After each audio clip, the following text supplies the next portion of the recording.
Hi everyone. Today we will discuss problem number 23. So question of the problem is like this. A pentagonal lamina having edges 25 mm is placed on one of its corners on HP such that perpendicular bisector of the edge passing through the corner on which the lamina rests is inclined at 30 degrees to HP and 45 degrees to VP. Draw the top and front views of the lamina. So that is the question that they have given. So here the type of lamina is pentagonal lamina and the size of the pentagon is how much? 25 mm.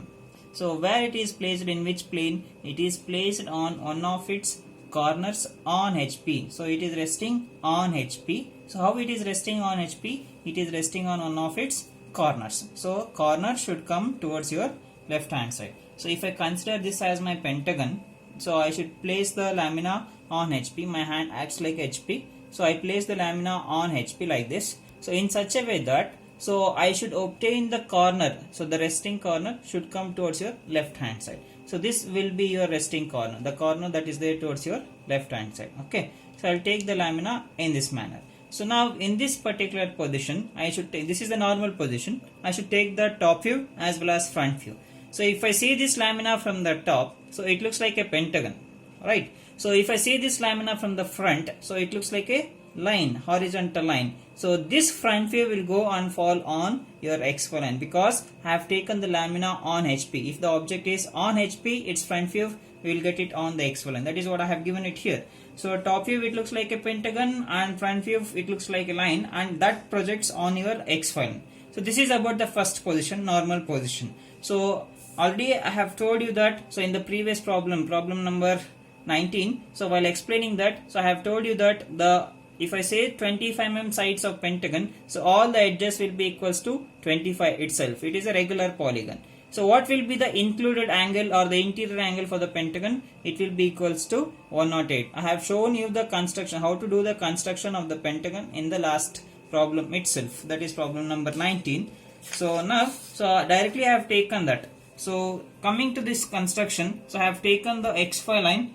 So since we are taking the first quadrant, I have written the VP above the XY line and HP below the XY line.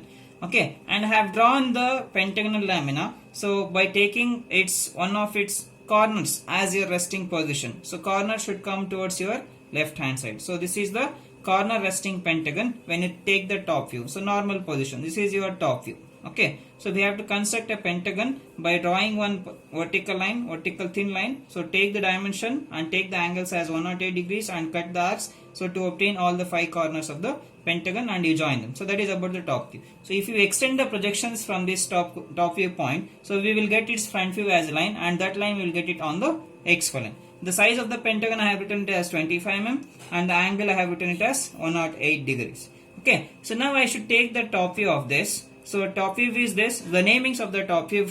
So I'll call this point. So since it is top view, I should give the namings without the corners. I call this point as A. So this is B, C, D, E. Okay. So these are the namings of the top view. So coming to the front view namings. So I am having 3 projection lines here. Among these 3, the line which is passing through A. So since there is only one corner, so directly I should give the naming as A dash. So here if I take the line, projection line, so projection line will pass us through B as well as E, both the points, single line. Okay. So now how to do the namings? The point nearest to the XY line is, you should place that inside the bracket. So I should write it as B dash of A dash. So in the similar manner, so here I'll get it as C dash of D dash. So this is about the namings in the front view. Okay. So this is about the first position.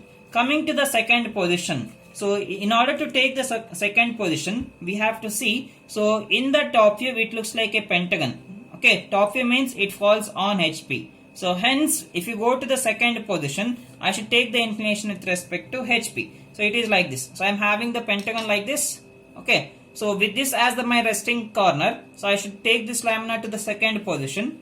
So since it looks like a pentagon here, I can incline this lamina with respect to HP first. So hence I should take the condition with respect to HP. So what is the condition with respect to HP here in the question? So he has given it as the perpendicular bisector of the edge passing through the resting corner on which lamina rests is inclined at 30 degrees to HP. What is angle of inclination? 30 degrees. Okay. So why I am taking the inclination with respect to HP only? Because so it is seen as a pentagon in HP. So if I am standing, so if I am taking this lamina on HP, so I should incline this lamina with respect to HP itself. So it is just like that. If I am standing on the floor, I'll get tilted myself with respect to the floor itself, not with respect to the vertical wall what I am having in front of me. Okay. So what I should do is here I should take the inclination with respect to HP. What is the inclination? So 30 degrees. So first what I'll do is I'll choose any one suitable point on this XY line and I'll mark 30 degrees. So by making use of your protractor, so I'll take 30 degrees. So you mark one point here, to an angle of 30 degrees. So after taking that, so simply you extend one line. So you draw a thin line. So this will be your 30 degree line. So you write the angle as 30 degrees. Okay. So now what happens to its front view? So when this lamina makes, so if I take this lamina to the second position, so once if it get inclined to an angle of 30 degrees with respect to HP, so if you can observe here, if the entire lamina is making an angle of 30 degrees, so automatically this bisector. So what is bisector? Before that I'll tell this bisector. So bisector, it is a line which is drawn from so any one corner of the pentagon to exact midpoint of the opposite side. So since I am having 5 corners, so 5 corners for the pentagon, I can draw 5 bisectors to this pentagon. But among these 5 bisectors, which bisector we need to consider?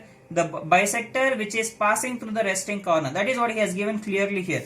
So such that the perpendicular bisector of the edge passing through the corner on which lamina rests. The lamina is resting on point A.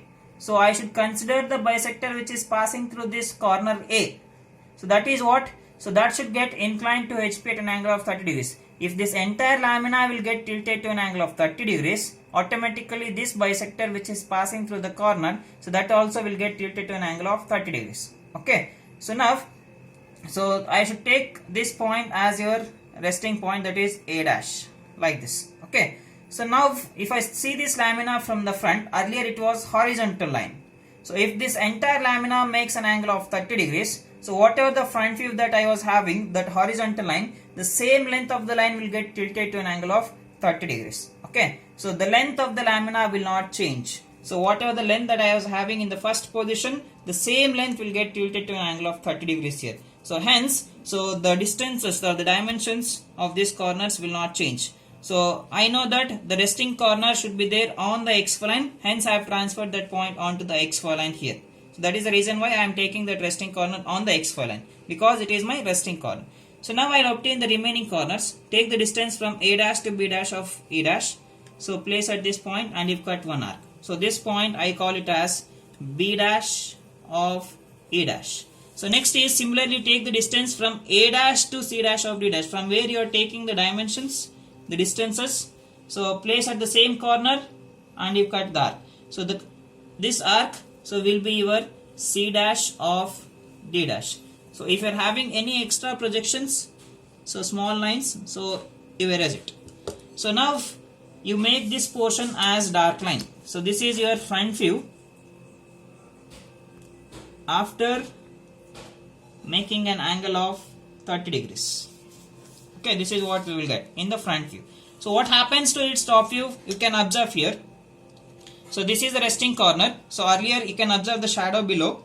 So it is the true size of the pentagon. When you go to the second position, so if I incline this lamina with respect to HP, the size of the pentagon below, the shadow of the pentagon below, it goes on decreases. So as the angle increases, the size of the pentagon will goes on decreases. This is what we will get. So now let us obtain what is the size of the pentagon we will get here when the lamina makes an angle of 30 degrees with respect to HP. How to do it is, so you take the projections. First I will go with the vertical projections.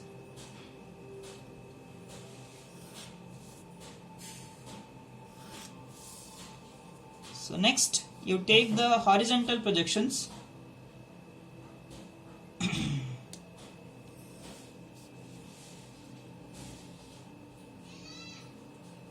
So from B,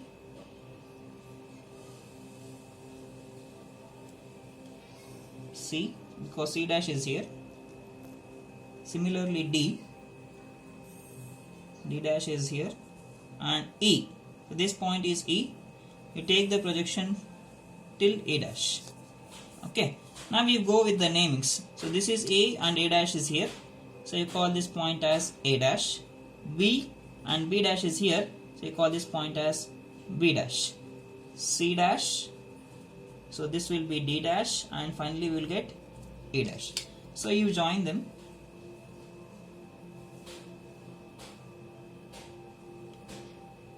A dash to B dash,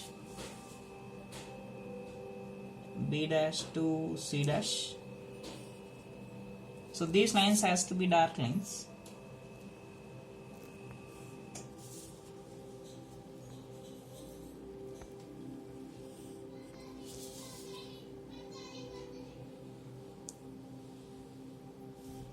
So this is what we will get in the second position. Okay. So now coming to this. So this completes the second position. So this is what the angle of inclination with respect to HP. So now let us slowly go to the third position. So inclination with respect to HP is over. So inclination with respect to VP. Third position is inclination with respect to VP. What is angle of inclination he has given? 45 degrees. So that is what I have written. Okay. So once after knowing the angle of inclination, we should see what is making an angle of 45 degrees with respect to VP. What he is talking about here. So if I go back here, so same condition. So whatever the condition that I was having with respect to HP, the same bisector. So he is just telling perpendicular bisector. He is not talking about the appearing figure. Perpendicular bisector of the edge passing through the corner on which the laminar rests is inclined at 45 degrees to VP. So that is what he has given. So if he is telling about the bisector passing through the resting corner, so it means he is talking about the first position figure. It means the true length of the bisector. Okay. So if you observe the figure here, so I'll give the namings for this bisector. So now I'll consider bisector in the first position. So the bisector passing through the resting corner is a line which is drawn from the resting corner to the midpoint of the opposite side. So I call this point as AM. So this bisector is true length of the bisector. So true bisector it is. This is your true length. Okay. So whatever the bisector that I am having here in the second position, you may observe here. So these are not dashes. I am sorry. So it is a top view. So I should not put dashes for this. So this A and M1, I call this as M1. Okay. So this A M1 is my appearing bisector.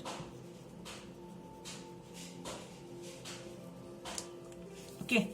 So now let us see. So I have taken it here. So the perpendicular bisector passing through the resting corner I have given the naming as AM. Okay. So what about its length in the first position? So perpendicular bisector length in the first position I will measure. Okay. So if I measure here, I am getting it as 39 mm.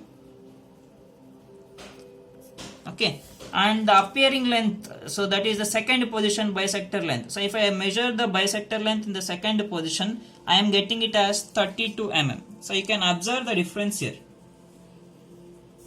So why I am taking this is because, so always we will redraw the second position figure. So with respect to VP in the third position. So whatever the plane it is, so we will take the inclination with respect to the VP in this case, that is 45 degrees I have taken. So I need to place always this second position figure. But in the question, he is just telling the bisector. If he is just telling the bisector, it means he is talking about this bisector length. Okay. So there is nothing to do with this bisector length in the third position. Okay. What we have to do is, by making use of this bisector length, I need to obtain the second position bisector length. Okay. As you can observe here, so the dimension, the length of the bisector length is changing from first position to the second position. Okay. So it means what? So I have written it here. You can observe. Since the length of the bisector changes from first position to the second position, hence the given problem is a locus problem. So if the length remains same, so from first position to the second position, so you would have not taken the locus problem here. You should not consider it as a locus problem. Okay, so on the other way is, so if he just says that so the bisector appears to be inclined, means you would have taken this figure directly onto this 45-degree line. But he is not telling the word appears. If the word appears is not there, means so we have to check the length of the bisector from first position to second position. If there is any variation of length, means we need to consider it as a locus problem. Okay, so now so simply with respect to this problem, I can tell you that the bisector length in the first position and the bisector length in the second position, so there is a changes. Okay, so hence we have to take it as a locus problem. So how to do this problem, locus problem? So now I will show the constructions.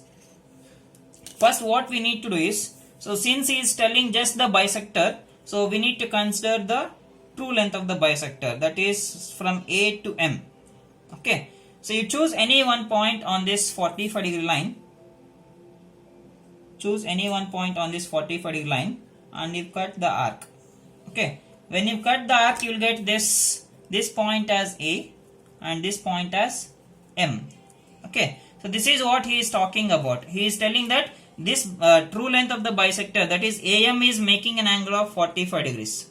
But always we should redraw the second position figure. I need AM1 distance, because so whenever I make the inclination, you can observe here. So I have taken inclination with respect to HP at an angle of 30 degrees. So if I go to the third position, so if I move from second position to the third position, so whatever the shadow that I was having in the second position, the same shadow will move. So what I mean to say is, so whatever the second position figure we are having, so that same second position figure I need to redraw it here, because I don't have the true length here, I am having the apparent length. So now if this bisector makes an angle of 45 degrees, so this shadow should make an angle of 45 degrees. Okay, but he is not talking about the first position, second position. He is talking about the second position, first position. Okay, so now what we should do, we should consider it as a locus problem. I have taken the dimensions from A to M. So take any one point and you cut the arc. So now with respect to this arc, what I should do is, I need to consider the locus line, so parallel to your XY line. So take thin locus line. Okay, like this. So this line should be parallel to your XY line. So now I need the second position bisector length. So take the dimensions from A to M1. A is common point. So place at the same point, same reference point, that is A. And you cut the arc. So cut the arc and see where it touches that or intersects that locus line. The point where it intersects, so that you call that point as M1. Okay, that is what the length that you need in order to redraw the second position figure. So now you draw a line in such a way that the line has to pass through this point M1 and it should touch the point A, and you extend that until it touches your XY line. Okay, so this, the angle, so the appearing angle, so this is the new angle it creates. So that I call it as beta angle. Since it is top view, I call it as beta. If it was in so VP, so you call it as alpha. Okay, so now I have got AM1. So I need 5 corners of the pentagon to redraw. So what I should do is, you observe here, so I am having AM1 point. So AM1 points are there. So I need to obtain the remaining 4 corners of the pentagon. You observe that C and D are there on same single line. And so these 2 points are passing through with respect to point M1. Okay, right now I am having AM1 line. I need to obtain this CD point. So this CD line is perpendicular with respect to this AM1. So at which point? At M1. So hence what I should do is, so place your protractor along this AM1 line. I need to redraw the figure so on the beta angle line, not on that 45 degree line. Okay, so now place your protractor at along AM1 at point M1. Okay, I have taken this as a point and you mark 90 degrees. Okay, now you extend this line. So this should be exactly perpendicular. Extend the 90 degree line on either sides, so that you can measure the distances from M1 to D. Take the distance M1, place at M1 and you cut the arc on that perpendicular line what I have drawn. The same distance will be there to the other side, other corner, that is C. Okay. So now after obtaining these 2 points, so let us do the namings later. So I have got 2 corners. This is one corner and this is the another corner. So and already I am having one more corner, that is point A. So A is fixed there itself. So next remaining 2 corners are this E as well as B. So this is not dash, it is top view. Okay. So B and E. So these 2 corners are also there on the same single line. Okay. So if I observe this EB line, so again that is perpendicular with respect to this AM1. So at which point it is perpendicular? The point of intersection you call it as 1. Okay. So now what I should do, I am having AM1 line here, the bisector line. You obtain the distance from A to 1. So take the distance from 1 to A. Take the distance from 1 to A. Place at A and you cut the arc and see where it touches that AM1 line. The point where it touches, from that particular point you take 90 degrees. Place your protractor along AM1. So at this point 1 and you take 90 degrees. So whatever the corner that I got here, that is 1. So with respect to this one I have taken 90 degrees. So extend the perpendicular line on either sides. So now we take the dimensions with respect to point 1. Always we need to cut the arcs vertically. Okay. Take the distance from 1 to E. Place at 1 and you cut the arc. Okay. With the same distance you cut the arc on other side to obtain the another corner. Okay. So now I should go with the namings. So if I incline this lamina like this, so I'll get this point as B. So this will be C, D, and finally I'll get E. So in this way I need to obtain the 5 corners of the pentagon. After obtaining the 5 corners of the pentagon, you join them. So this point is A to E. This is ED, CD. So here the word appears is not given. So hence we have to consider it as a locus problem. If the word appears is given in the question, so you should directly redraw this figure onto this 45 degree line. So you have not taken that locus problem as a locus problem, because since he is just telling the bisector length, so it means he is talking about the first position bisector length, not the second position. This is the shadow. Okay, so this is the appearing bisector length. So now I have redrawn the figure. So I'll go with the projections in order to complete my last step, that is my front view. First initially I'll go with the horizontal projections because I'll get only 2 lines there. Extend the projection lines. So with respect to this point, I'll extend the projection lines. I'm sorry.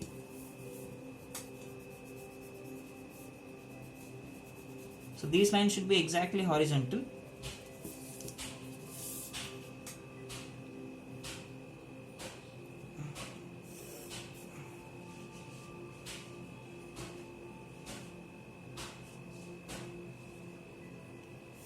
You take the projections like this.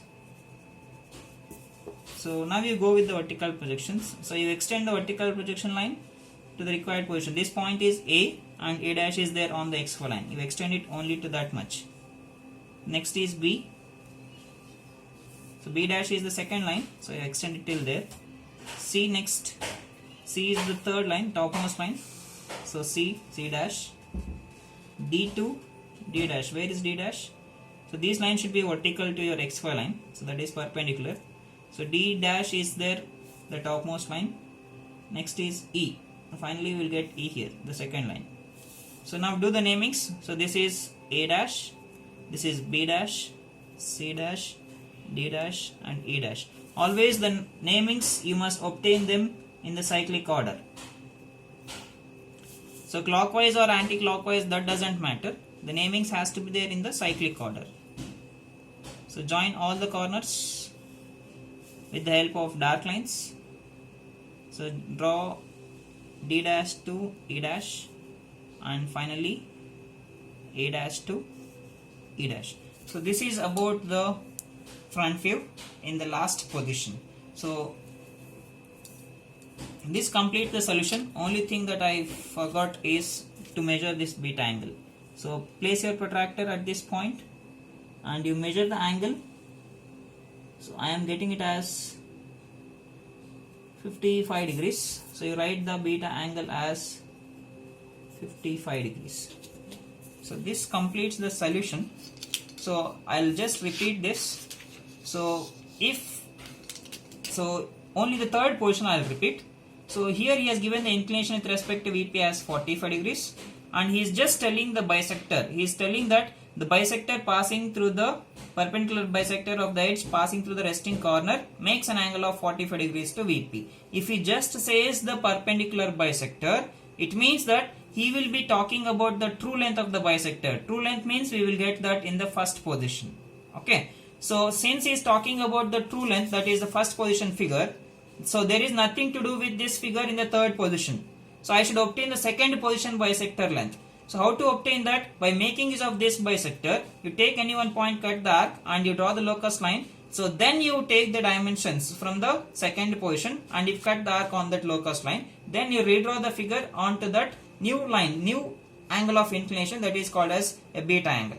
Okay. So that is how we have to redraw. If suppose in the question he has given only the thing like this. So the perpendicular bisector of the edge passing through the resting corner appears to be inclined to VP means, so he will be talking about this figure directly. So hence you will not get the beta angle during such cases. So you can directly take this bisector and you may place it on your, so what are the angle that he has given. So okay, so there you will not get any beta angle. If the word appears comes, so it is nothing but it is not a beta angle problem. Or instead of the word appears, he may use the top view of the lamina. So top view of the lamina means this will be the top view. So if the top view is making an angle means, so hence that is also not a beta angle problem, because so directly we have to redraw the second position itself, and he is also telling about the same second position. Okay, so that is how we have to identify whether the given problem is beta angle or not. Okay, so this completes the solution. Thank you.